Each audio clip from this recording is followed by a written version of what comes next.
Hébreux, chapitre 4, versets 1 à 13. Redoutons donc, alors que la promesse d'entrer dans son repos reste valable, que l'un de vous ne semble être resté en arrière.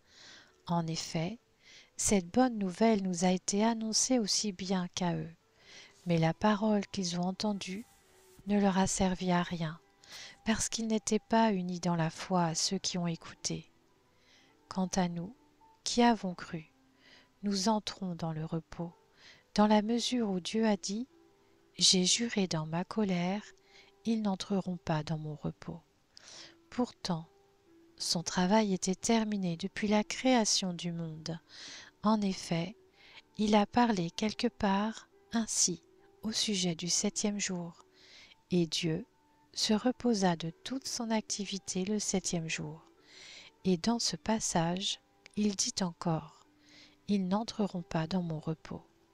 Ainsi, certains ont encore la possibilité d'y entrer, et les premiers à recevoir cette bonne nouvelle n'ont pas accédé au repos à cause de leur désobéissance. C'est pourquoi Dieu fixe de nouveau un jour, aujourd'hui, en disant bien longtemps après par David cette parole déjà citée. Aujourd'hui, si vous entendez sa voix, n'endurcissez pas votre cœur. Si Josué leur avait effectivement donné le repos, Dieu ne parlerait pas après cela d'un autre jour. Il reste donc un repos de sabbat pour le peuple de Dieu.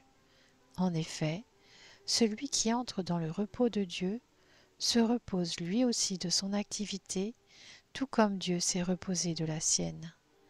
Empressons-nous donc d'entrer dans ce repos, afin que personne ne tombe en donnant le même exemple de désobéissance.